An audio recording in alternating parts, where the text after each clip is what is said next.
BD. It is now actually opened and running very well. This is the derelict site that was there before. I suppose that as a sort of recognition of our work, in 2007 we won a British Urban Regeneration Award for best practice in regeneration. So it is good to have recognition from your peers. To promote health and well-being, you saw in the film that our complementary therapy. So we've treated over 4,000 people since it began. It actually began 10 years ago after a gun attack on the centre. And we provide complementary therapy to staff, and it quickly became apparent that there was a huge need in the neighbourhood. So rather than going for prescription drugs, we wanted to use therapies to help improve people's lives, and it has very much worked. To do this, we have ongoing contracts with the Health Trust. Okay, some of our other achievements. We currently employ 128 people. We do have a large asset base of around £5 million, which would be about 25 million zloty. It's important that the majority of our employees are from the local area, so it is people from a deprived community who are benefiting. Most of our employees have been trained by ourselves. So, I mean, a very good example is we have one woman who is a childcare assistant, and she now manages one of our childcare centres.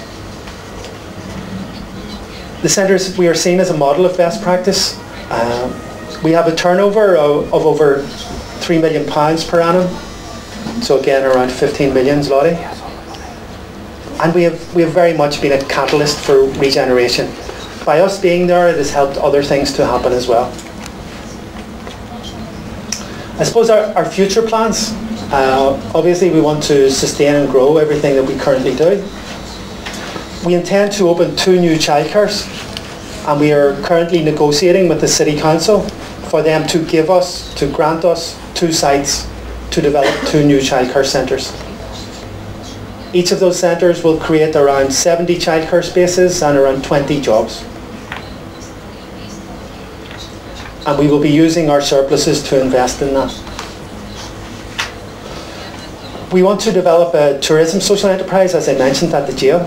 And that is a huge project and has the potential to be a very good income generator.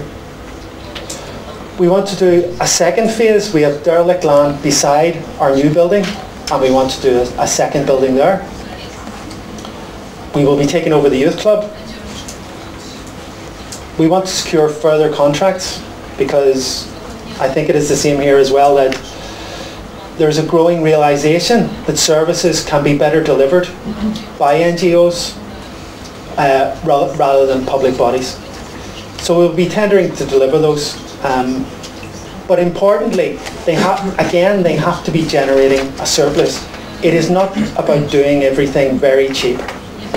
It must be a quality service, and it must allow the organisation to expand and grow.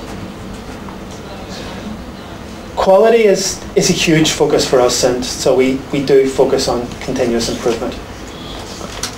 Again, then it's about developing partnerships with the private sector and other social enterprises, and we do that on an ongoing basis.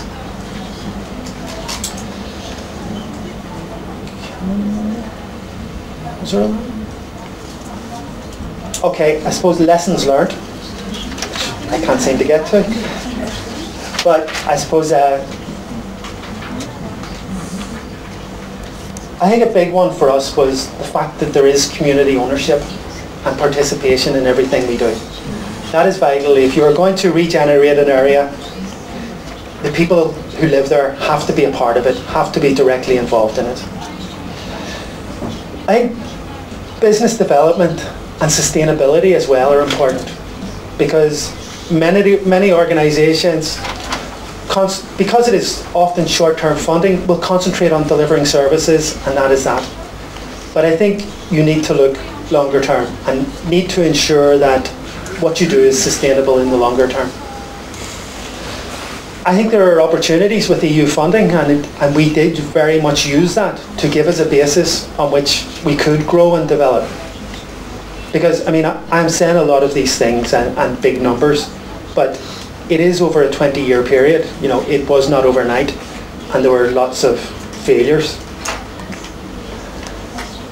I think it's important to develop and build on the expertise of your staff and of your management board and the local community. For quality, we use the European Framework for Quality Management, which we have found to be a very useful tool to help us as an organisation to develop and to benchmark us against other organisations. I think it is important to think long term, which can be difficult if you're just focused on the next grant application and your job is not secure, but I think it is important. And part of that is building partnerships, and it is encouraging to see the partnerships that there are here between the City Council and the Foundation. I think that is important to build those relationships and trust.